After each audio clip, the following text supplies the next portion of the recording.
तो दोस्तों SBI PO का नोटिफिकेशन आउट हो चुका है और इस नोटिफिकेशन के साथ हमें बहुत बड़े बड़े झटके मिले हैं। जैसे कि अगर हम वैकेंसीज की बात करें जो कि हर साल लगभग 2000 के आसपास आता था, इस बार आपका जो वैकेंसी है वो गिर के 600 तक आ चुका है। और उसके साथ साथ जो आपके एग्जामिनेशन के पैटर्न में जो आपके पिछले 7 साल में चेंजेस 7-8 साल में चेंजेस नहीं हुआ था उसमें भी चेंज कर दिया गया है। हालांकि 2-3 साल पहले आईबीपीएस पीओ ने अपने मेंस एग्जामिनेशन के पैटर्न में हल्के बदलाव किए थे, बट प्रीलिम्स का जो पैटर्न था वो पिछले 7-8 साल से जो सेम था, इस बार एसबीआई ने उसको भी नहीं बख्शा और उसको भी चेंज कर दिया।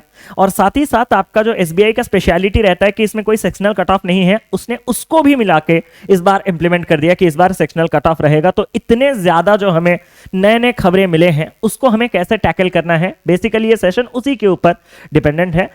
आज हम प्रीलिम्स एग्जामिनेशन की बात करेंगे और एक दूसरे सेशन में हम लोग मेंस एग्जामिनेशन की बात करेंगे। एग्जामिनेशन के पैटर्न में जो चेंजेस है, यहां से जो 5 क्वेश्चंस गए हैं इधर, यहां से जो 5 क्वेश्चंस गए हैं इधर, तो एक्स्ट्रा 10 क्वेश्चंस इंग्लिश के क्या मिल सकते हैं। रीजनिंग और क्वांट के जो 5-5 क्वेश्चंस गए वो क्या जा सकते हैं। एग्जामिनेशन का लेवल ऑफ डिफिकल्टी क्या हो सकता है। इन पैटर्न चेंजेस का बच्चों के अटेम्प्ट्स के ऊपर क्या प्रभाव पड़ेगा और अटेम्प्ट से आपके वैकेंसीज को लेके आपके कट ऑफ पे क्या कुछ चेंजेस आएगा। पिछले 5 साल के वैकेंसीज और कट ऑफ उसको हम एनालिसिस करेंगे। और साथ ही साथ हमारा जो कट ऑफ है वो एक और फैक्टर के ऊपर भी बहुत ज्यादा डिपेंडेंट है, वो है आपके एग्जामिनेशन का लेवल। तो एग्जामिनेशन का लेवल भी इस पैटर्न के साथ चेंज हो सकता है। फॉर एग्जांपल, जब उसने 40 क्वेश्चन आपका इंग्लिश सेक्शन कर दिया, हो सकता है वो एक एक्स्ट्रा आरसी ऐड कर दे। जब उसने 35 से 30 किया, हो सकता है 5 मार्क के जो आपके अप्रोक्सीमेशन या सीरीज आते थे वो हटा दे, हो सकता है। तो आपका वहीं से ही एग्जामिनेशन का लेवल ऑफ डिफिकल्टी चेंज होगा। तो हम उसको भी कंपेयर करेंगे पिछले 5 साल के इंग्लिश, रीजनिंग और क्वांट में क्या कुछ क्वेश्चंस देखने के लिए मिले थे और इस बार हमें क्या हो सकता है चेंजेस एग्जामिनेशन के पैटर्न में, जैसे कि हम खुद को एक वर्स्ट सिचुएशन के लिए रेडी रख पाए। ये पूरा का पूरा सेशन उसी के ऊपर बेस्ड होगा। तो आप सभी से रिक्वेस्ट है सेशन को एंड तक देखिएगा ताकि इस सेशन से बेस्ट आउट ऑफ बेस्ट आप एक्सट्रैक्ट कर पाओ। सबसे पहले अगर हम बात करें तो आपके जो एग्जामिनेशन के प्रीलिम्स एग्जामिनेशन है उसके पैटर्न में क्या चेंज हुआ है। डायरेक्ट चेंज, 35 का क्वांट और 35 का रीजनिंग जो आता था इसको 5-5 मार्क काट दिए गए हैं और 30-30 बना दिए गए हैं। और इसके 5-5 जो 10 क्वेश्चन है वो आपके इंग्लिश सेक्शन पे डाल दिए गए हैं। हर क्वेश्चन का जो वेटेज 1-1 मार्क था वो अभी भी 1-1 मार्क ही है। 40-30-30 टोटल मार्क्स है। टोटल क्वेश्चन 100 और 100 मार्क्स ये भी आपका फिक्स्ड है। सेक्शनल कट ऑफ जो है वो 20-20 मिनट का, वो भी आपका 20-20 मिनट ही है, इसमें कोई चेंज नहीं। सर आपने कहा सेक्शनल कट ऑफ यहां पे अभी आ जाएगा, मैंने कहा नहीं, सेक्शनल कट ऑफ आपके प्रीलिम्स में नहीं है सर। तो सेक्शनल कट ऑफ आपके मेंस एग्जामिनेशन में है, जो कि एसबीआई में कभी होता नहीं था, चाहे पीओ की बात करें या क्लर्क। उसको कैसे टैकल करना है मेंस का वो हम लोग अलग सेशन में सीखेंगे। आज हम अगर प्रीलिम्स की बात करें तो यहां पे कोई सेक्शनल कट ऑफ नहीं है, आपको एक ओवरऑल आंकड़ा पार करना है। वो ओवरऑल आंकड़ा कितना तक जा सकता है अगर हम बात करें तो हम थोड़े पिछले 5 साल के कट ऑफ के ऊपर थोड़ा नजर डालते हैं। तो साल 2019 जब 2000 वैकेंसीज हुआ करते थे तो हमारे जनरल कैटेगरी का कट ऑफ 71 जाता था। बाकी जो कैटेगरीज हैं उसके कट ऑफ आप देख सकते हो या फिर स्क्रीनशॉट रख सकते हो। यही नंबर जब साल 2020 को गए तो वैकेंसीज तो अभी भी 2000 ही है और जो आपका कट ऑफ है वो 58.5। पहला चीज आपने नोटिस किया कि सेम वैकेंसीज में 71 से लेके 58.5 तक का ड्रॉप, ये क्लियरली इंडिकेट करता है कि हाँ हमारा जो कट ऑफ है वो वैकेंसीज के ऊपर तो डिपेंडेंट है ही है। क्योंकि अगर मैं वैकेंसीज कम कर दूं तो आपका जो कट ऑफ है वो बढ़ जाता है, अगर हम वैकेंसीज बढ़ा दें तो कम नंबर में भी सिलेक्शन के चांसेस है, कट ऑफ आपका कम हो जाता है। बट 2 साल सिमिलर वैकेंसीज 2000 के साथ कट ऑफ कभी 71 तो कभी 58.5। यहां पे आपको एक चीज याद रखना है ध्यान में कि यहां पे जितना रोल वैकेंसीज का रहता है उतना ही रोल आपके एग्जामिनेशन का लेवल पे रहता है। हो सकता है कि यहां 2000 जब आपका सेकंड यानी कि साल 2020 में पेपर कंडक्ट किया गया तो पेपर का लेवल बढ़ गया होगा, क्योंकि आपने सुना है कि साल भर साल पेपर का जो लेवल है वो बढ़ता रहता है। तो 19 से अगर 20 में पेपर का लेवल बढ़ गया होगा तो बच्चों के अटेम्प्ट्स, ऑब्वियस बात है लेवल बढ़ गया तो अटेम्प्ट्स क्या होंगे सर, कम। अटेम्प्ट्स अगर कम होंगे तो बच्चों के स्कोर्स भी कम होंगे और अगर स्कोर्स कम होंगे बच्चों के तो ओवरऑल कम नंबर में भी सिलेक्शन के चांसेस है। तो कट ऑफ भी आपका क्या रहता है, कम। ये चीज क्लियर है सभी को, ये चीज जानना बहुत ज्यादा जरूरी है। अगेन जब मैं इसी आंकड़े को उसके अगले साल 2021 के साथ लेके गया तो 2056 मतलब नेग्लिजिबल चेंजेस, हल्का सा बढ़ा है और कट ऑफ भी थोड़ा बहुत बढ़ गया है। यहां पे मतलब वही एग्जामिनेशन, मतलब यहां तक अभी ज्यादा चेंजेस नहीं है, 60s वगैरह में चल रहा है। बट उसके बाद वाले साल अगर आप देखेंगे तो यहां पे आपके टोटल वैकेंसीज गिर के 1683 और आपका कट ऑफ अभी भी वही 60 के इर्द गिर्द घूम रहा है। मतलब वो वैकेंसीज के अकॉर्डिंग पेपर का लेवल भी जो है वो चेंज होता रहता है। तो सर पिछले साल का क्या सीन था एक बार दिखा दो। अगेन 2000 वैकेंसीज के लिए जैसा एक 59.25 एक 60 नंबर का कट ऑफ एवरेज अगर आप देखो हर पेपर में जाता है वैसा ही है। हम लोगों ने ये एक्सपेक्ट किया कि इस बार भी साल 2024-25 सीजन में भी हमें 2000 वैकेंसीज देखने के लिए मिलेंगे, और साथ ही साथ एग्जामिनेशन के पैटर्न में प्रीलिम्स में तो कोई चेंज हमने एक्सपेक्ट भी नहीं किया था। तो उस हिसाब से हमने सोचा था कि हाँ 60 एक नंबर है जिसको अपन को 2024-25 में भी चेस करना है। अगर हम मॉक्स में 60 का ये आंकड़ा पार कर देते हैं तो मॉक्स का लेवल थोड़ा टफर एंड पे रहता है, तो हम जब रियल एग्जामिनेशन को जाएंगे तो हमारा स्कोर और बूस्ट हो जाएगा और सिलेक्शन के चांसेस और बढ़ जाएंगे। बट जो धोखा हुआ वो ये है कि वैकेंसीज 600 गिर गया और पेपर का जो पैटर्न है वो भी कंप्लीट चेंज हो गया। ऑब्वियस बात है, जब पैटर्न 40-30-30 हो गया तो मैं जैसा मेरा इंग्लिश वीक है और क्वांट स्ट्रेंथ है, मैं चाहता तो शायद मैंने भी आपको दिखाया कि अभी रिसेंटली आईबीपीएस पीओ में मैंने अपना स्कोर कार्ड आपको दिखाया था। आईबीपीएस पीओ में मैंने उसी 20 मिनट के तहत 34 किया।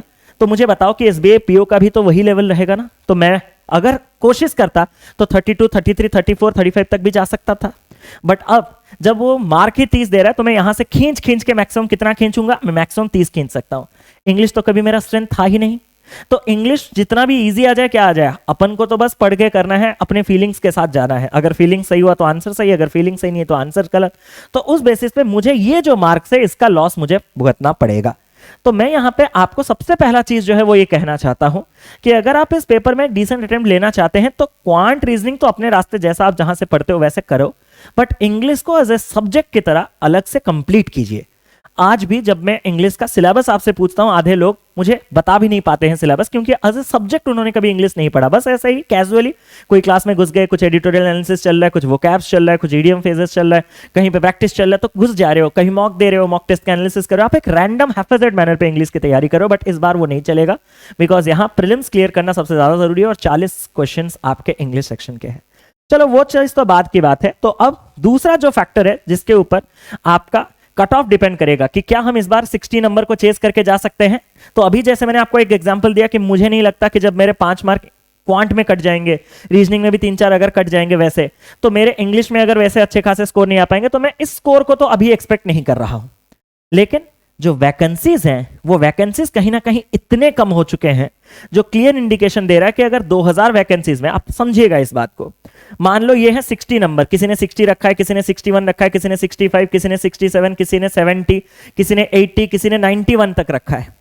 तो पहले क्या होता था ना, यहां से यहां तक वो 2000 बच्चे, 2000 का 10 गुना, क्योंकि आज भी आपको नोटिफिकेशन में ये देखने के लिए क्लीन मिला है कि जितने आपके वैकेंसीज हैं, और मैं यहां पे और कैटेगरी वाइज इसको स्प्लिट नहीं कर रहा। फिर इसको अगर मैं जनरल कैटेगरी वाइज 240 करके 2400 जाऊंगा, चीजें बस कॉम्प्लेक्स होंगे। मुझे बस एक पॉइंट रखना है, वो पॉइंट को समझिए। अगर 2000, क्योंकि 2000 भी ओवरऑल वैकेंसीज थे ना, उसमें भी तो रिजर्वेशन का कितना अभी हमें पता नहीं, तो जहां 2000 का 10 गुना 20,000 बच्चे थे, वहां तक ये नंबर जाता था। मान लो कि सबसे लास्ट जो 20,000 वाला स्टूडेंट है उसने 60 रखा, तो ये कट ऑफ 60 गया था।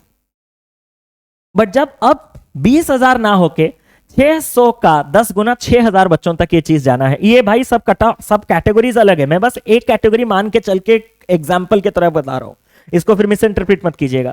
तो 6,000, अगर यहां से यहां तक 20,000 बच्चे हैं, तो यहां से ये भी गलत चीज है, बस आपको रिप्रेजेंट करने के लिए। 10,000 बच्चे ऊपर 10,000, तो आपका कट ऑफ कहीं ना कहीं, अगर हम लाइन के हिसाब से चलें तो यहां 70। तो यही मैं बस सिंपल कहना चाहता हूं कि 6,000 बच्चे कहीं ना कहीं इस रेंज के अंदर खत्म हो जाएंगे, और आपका जो यहां पे लोएस्ट बच्चा होगा उसी से कट ऑफ। मतलब कट ऑफ में 70 नहीं कह रहा हूं, 67, 65, 61 कह नहीं कह रहा हूं, चांसेस बहुत ज्यादा है कि 60 से ज्यादा आपका कट ऑफ जा सकता है। क्लियर? तो हम इस बार जब चेस करेंगे, इसका क्या पर्पस है? पेपर हुआ नहीं, मैं कट ऑफ घोषणा कर रहा हूं, ये कोई सेंस बनाता है क्या? नहीं, ये सिर्फ मैं किस लिए कह रहा हूं, बहुत से बच्चे जब मॉक टेस्ट वगैरह देते हैं ना, तो उनको एक नंबर के पीछे चेस करना अच्छा लगता है कि सर मैं मॉक्स में कितना करूं, सर मैं मॉक्स में इतने आ रहे हैं तो क्या करूं। तो आपको मैं एक नंबर दे रहा हूं कि पहले तो 60 तक का टारगेट रखिए। बहुत से बच्चे अभी तो 45, 50, 55 तक मैक्सिमम पहुंच रहे होंगे, उसको पुश करके पहले 60s भी अर्न कीजिए, बट 60 में सेटिस्फेक्शन और मत रखिए। पिछला स्ट्रैटेजी उस हिसाब से 60 अच्छा था, बट इस बार के हिसाब से हमें थोड़ा और पुश करना है इस चीज को, कम से कम 65 प्लस प्रैक्टिस लेके चलना है कि हम मॉक टेस्ट में इतना करें। मॉक के लेवल जो है वो बहुत हाई रहते हैं as compare to real examination. तो अगर आपने ये नंबर अचीव कर लिया मॉक्स में ना, तो रियल एग्जामिनेशन में भी अचीव कर लोगे और पेपर भी क्लियर कर लोगे। इसीलिए मैं बस उस बेसिस पे आपको एक नंबर दे रहा हूं। यहां तक पहुंचने के बाद अब हम मेजर चेंजेस पे आते हैं। कहां? जब आपका एग्जामिनेशन का पैटर्न चेंज हुआ है, तो ये आपके पिछले 5 साल के पेपर्स हैं, इसका एनालिसिस है, एक बार स्क्रीनशॉट रख सकते हो कि कहां से क्या आता है। अब यहां पे बहुत से चीजें, बहुत से फैक्टर डिपेंड करेंगे कि जब ये नंबर 30 के थे तो ये सब चीजें चल रहा था, और जब नंबर 40 हो गया तो ये 10 नंबर कहां से आएगा। चांसेस तो बहुत ज्यादा है, मेरा गणित कह रहा है कि एक एक्स्ट्रा आरसी आपको मिल सके, क्योंकि अगर आप मेन से एग्जामिनेशन की बात करो तो वहां पे 3 से 4 आरसी आपको मिलते थे। अब 10 नंबर का प्रीलिम्स का पेपर बढ़ा है तो, और पीओ प्रीलिम्स भी है, तो अच्छा खासा लेवल का इंग्लिश अगर रखना चाहेगा वो, तो मोस्ट प्रोबेबली वो एक और आरसी आपको 7-8 नंबर का दे सकता है, और बाकी कहीं पे वो 2-3 नंबर या 3 से 4 नंबर जो है वो ऐड कर सकता है, या फिर इसमें अगर नहीं आएगा तो बाकी के मिसलेनियस सेक्शन में वो 10 दे सकता है। तो मेरा अंग्रेजी में ज्यादा ज्ञान नहीं है, तो ज्ञान देके मुझे फायदा नहीं है। मैं धीरे धीरे बढ़ते बढ़ते अपने कंफर्ट जोन पे आता हूं। सबसे पहले अपन रीजनिंग की बात करते हैं। तो रीजनिंग में मैं बस आपको इतना ज्ञान देना चाहता हूं, आपको भी पता था कि पहले जब हम एसबीआई पीओ का प्रीलिम्स देते थे तो रीजनिंग में अगर हम एक 25 तक का भी स्कोर अटेन कर लें तो वो एक बहुत ही डिसेंट स्कोर कहलाता था। And to obtain that 25 score हम हमेशा क्या करते थे, आप अगर ध्यान से देखोगे तो पजल्स और अरेंजमेंट से 18, 23, 20, 20 मार्क के क्वेश्चंस आ ही रहे हैं। तो हम हमेशा 25 मार्क तक के नंबर तक पहुंचने के लिए कम से कम 15 मार्क्स के तो हम मिसलेनियस वाले पार्ट से टारगेट करते थे और 10 मार्क हम यहां से टारगेट करते थे, या फिर थोड़ा उल्टा करके यहां से 10 और यहां से हम 10-15 ये टारगेट करते थे। अब कोई बच्चा अगर मिसलेनियस पे 15 और पजल पे 10 टारगेट करेगा तो वो अगर पजल में थोड़ा वीक हो तो भी चलता। जो बच्चा मिसलेनियस पे कम और पजल्स पे ज्यादा, तो अगर वो मिसलेनियस में वीक हो तो भी चलता। लेकिन अभी के ये जो 5 मार्क गए वो कहां से गए तुम बता सकते हो क्या? नहीं सर। अगर आपके ये जो मिसलेनियस सेक्शन जहां से आपने देखा कि अगर आपके एवरेज 20-25 नंबर आपके यहां से आ रहे हैं, कहां से? पजल्स और अरेंजमेंट के एरिया से, तो ये 35 मार्क के पेपर में बाकी मिसलेनियस में 15 क्वेश्चन आ रहे होंगे। अगर उसने 15 से ही 5 खींच लिया तो अब आपके पास अगर मिसलेनियस के ही 10 क्वेश्चन हो, आप कितने भी स्ट्रेंथ उसमें रख दें, आप यहां से 10 ही ला सकते हो, उससे ज्यादा नहीं। अब 20 मिनट तो है अपन के पास, अब 10 क्वेश्चन ये मिसलेनियस के करने के तो 7-8 मिनट हमें पता है। अब 12 मिनट अगर हमें मिल भी जाए और अगर हम पजल्स अरेंजमेंट में वीक हैं तो हम इससे हार्डली और 10 क्वेश्चन कर सकते हैं। मतलब जो नंबर हम पहले 25 तक पहुंच जाते थे आउट ऑफ 35, वो नंबर अभी 20 तक ही पहुंच पाएंगे आउट ऑफ 30, जो कि थोड़ा और पुश हो सकता था। तो सर कहना क्या चाहते हो, साफ ही बोलो। साफ ये कह रहा हूं कि अगर आप मिसलेनियस पे कंफर्टेबल थे, पजल्स पे नहीं, या वाइस वर्सा, पजल पे थे मिसलेनियस पे नहीं, अब वो जमाना गया। हमें पता नहीं वो 5 मार्क कहां से काटे जाएंगे। This is the very first year जहां पे ये चीज हमें देखने के लिए मिलेगा। अगले साल के लिए तो बच्चे रेडी होंगे, लेकिन आपको सरप्राइजेस के लिए रेडी होना होगा। तो आपको दोनों चीजों के साथ, मिसलेनियस एज वेल एज आपके पजल्स के साथ, खुद को कंफर्टेबल बनाना होगा। And the same case for quant also. Simple बात है। स्पीड मैथ्स के अगर हम देखें तो ये तो 19-20 पुराने पैटर्न से, अगर आप नए पैटर्न्स को देखोगे तो 12 मार्क के आपके स्पीड मैथ्स। सिंपल देखेंगे तो 8, 9, 7, 10 मार्क तक लगभग आपको 12 और 10, 22 मार्क के लगभग आपको ये मिलते थे। क्या क्या? स्पीड मैथ्स और अरिथमेटिक। और बाकी के क्वेश्चंस आपको 3 सेट के डीआई हो या 2 सेट के डीआई कैसलेट हो, इस फॉर्म में आपको मिलता था। Very sorted pattern. हम जब क्वांट में 20+ का टारगेट लेते थे, जो कि बहुत टफ है, आपको भी पता है, बहुत से बच्चे इतने भी नहीं पहुंच पाते, तो वो सबसे ज्यादा, मतलब 20 नंबर वो तब पहुंचते हैं जब आपके पास 12 नंबर के स्पीड मैथ्स हों। उससे 12 से कम 10, क्योंकि अगर रॉन्ग नंबर सीरीज आ गया तो एक आध छोड़ के, और बाकी के 10 करते करते उनके हालत खराब हो जाते हैं डीआई अरिथमेटिक। इस बार जब 5 मार्क हटा गया, क्या पता अगर एक टाइप का स्पीड मैथ से उसने हटा दिया हो और एक ही टाइप का। मैं आपको सिर्फ और सिर्फ एक सिचुएशन की बात कर रहा हूं ताकि वर्स्ट के लिए हम रेडी रहें। अब पेपर के दिन तो आप मतलब क्या ही कर पाओगे, चिड़िया चुग गई खेत। तो आपको खुद को रेडी करना है कि और वैसे हम ब्लाइंडली स्पीड मैथ्स के भरोसे नहीं जा सकते। ये जो आपके 5 मार्क गए, अगर वो स्पीड मैथ से चले गए तो हमारा मेजर पेपर एरिथमेटिक और डीआई का ही रह जाएगा। तो आपको एरिथमेटिक और डीआई बनाना होगा। तो पहले जो इसके भरोसे 10-12 नंबर आप एक्सपेक्ट कर रहे थे, तो हम अपना वर्स्ट केस लेके चलेंगे कि नहीं, अगर पेपर इस साइड में थोड़ा ज्यादा वेटेज रखेगा तो भी मैं उसको करने योग्य हूं। हम हैं, इसीलिए आपको पहले से गाइड कर रहे हैं। नहीं तो आप ये चीजें कभी सोच नहीं पाओगे, क्योंकि हम अपने पूरे के पूरे 8 इयर्स का एक्सपीरियंस और बैंकिंग एक्सपीरियंस मिला के आपको ये चीजें बता पा रहे हैं। एग्जामिनर के माइंड में क्या कुछ चल रहा है, कुछ ना कुछ शिफ्ट में तो वो काटेगा। देखना, मोस्ट प्रोबेबली हर शिफ्ट में ना हो, बट कुछ ना कुछ शिफ्ट में वो काटेगा। अगर आप मुझे पूछो पर्सनली कि सर आप अपना गट फीलिंग बताओ कि जो 5 नंबर जाएगा, आप सच बताना दिल पे हाथ रख के कि आपको लग रहा है स्पीड मैथ से जाएगा। मैंने कहा नहीं, बैलेंस ही बिगड़ जाएगा। मुझे नहीं लगता। मुझे लगता है कि ये 10-12, ये थोड़े ज्यादा वेटेज के आते थे, तो इससे वो वेटेज हटा सकता है 5 मार्क। मतलब जो 3 सेट के डीआई, 2 डीआई और एक कैसलेट आता था, वो शायद एक काट के 2 सेट का complete DI they. And same for this case also. मुझे ऐसा लगता है कि जो आपके पजल्स अरेंजमेंट्स का थोड़ा वेटेज ज्यादा था, 20-25 नंबर तक, उसी में से वो 2-3 क्वेश्चन इधर से ड्रॉप करेगा, मिसलेनियस से ड्रॉप करेगा। मतलब पेपर बैलेंस्ड ही रहेगा। बट मैंने आज आपको इसलिए डराया ताकि हम वर्स्ट के लिए भी रेडी रहें। बहुत बार ऐसा भी आपको पास्ट में धोखा मिला है कि नहीं, कि आप एरिथमेटिक पढ़ के जा रहे हो और मेंस एग्जामिनेशन में खाली डीआई आ रहा है, फिर आप खाली डीआई पढ़ के जा रहे हो, मेंस में खाली एरिथमेटिक दे रहा है। ये पेपर अभी और सिलेक्शन का नहीं, रिजेक्शन का बन चुका है। मतलब वो चाहता है कि जितने हो सके लोगों को मैं रिजेक्ट करने पे जाऊं, जो रिजेक्ट ना हो वो काबिल है। ऐसा नहीं कि मैं सिलेक्ट करने जाऊं, मैं रिजेक्ट करूं, मैं तुम ये हो गया रिजेक्ट, तुम रिजेक्ट, सब कुछ रिजेक्ट करने के बाद जो बचेंगे क्रीम फ्रेश पूरा, वो रखना चाहता है। इसीलिए हमें भी खुद को उस हिसाब से रेडी करना है। सिर्फ माथा पटकने से नहीं होगा। 600 वैकेंसीज 600 वैकेंसीज 600 वैकेंसीज के अंदर आना है। अगर आप सच में अच्छे से तैयारी करोगे, हम तो आपके साथ हैं, जो जो चीजें आपको चाहिए वो सब कुछ प्रोवाइड कर रहे हैं। आप बस जैसा कहा जा रहा है वैसा करो, आप 600 के आओगे, इतना मेरा वादा है। तो बस इसी के साथ मैं आज का सेशन एंड कर रहा हूं। आई होप कि आपको प्रॉपर आइडिया लग गया होगा कि मैं कहना क्या चाहता था। तो इस बार का कट ऑफ हम 60 से हल्का ऊपर एक्सपेक्ट कर सकते हैं, तो आप थोड़े अच्छे नंबर को चेज करो और बाकी आप अपने वो जो वीकनेसेस है ना, उन पे काम करना चालू कर दो। सबको स्ट्रेंथ बना के चलो। वो चीज आज नहीं तो कल एसबीआई में नहीं तो आरआरबी में, आरआरबी में नहीं तो आईबीपीएस में कहीं ना कहीं इस्तेमाल आएगा। तो प्लीज अच्छे से पढ़िएगा।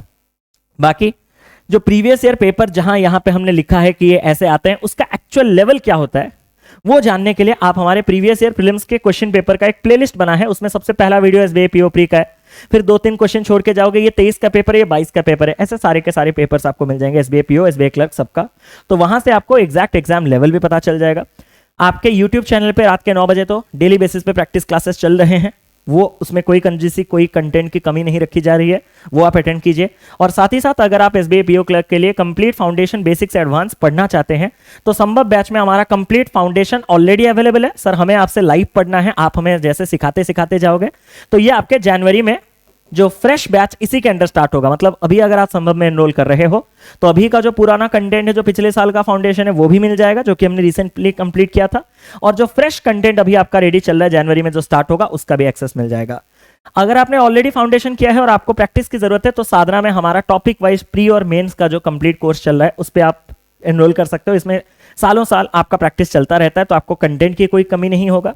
लेकिन साधना में आपको फाउंडेशन नहीं मिलेगा और संभव में आपको प्रैक्टिस नहीं मिलेगा। तो ये दोनों अगर आपको चाहिए तो आप संपूर्ण बैच में एनरोल कर सकते हो। इसमें आपको फाउंडेशन और प्रैक्टिस दोनों के एक्सेस मिल जाएंगे। बाकी यूट्यूब पे भी क्लासेस आपके चल रहे हैं। तो बस इसी के साथ मैं आज का सेशन एंड कर रहा हूं। आई होप आपको आज के सेशन से बहुत कुछ आइडिया मिला होगा, सीखने के लिए मिला होगा। पॉइंट्स आपको लेजिटिमेट लगे कि नहीं, मुझे एक बार कमेंट सेक्शन पे बताइएगा। और सेशन अगर पसंद आया होगा तो जाने से पहले एक बार सेशन को लाइक और शेयर जरूर से कर दीजिएगा। तो बस इसी के साथ आज के सेशन को यहीं एंड करता हूं। मिलते हैं अगले क्लास पे, तब तक के लिए love you all, tata bye bye, take care, God bless you. जय जगन्नाथ, जय जगन्नाथ, जय जगन्नाथ। Thank you.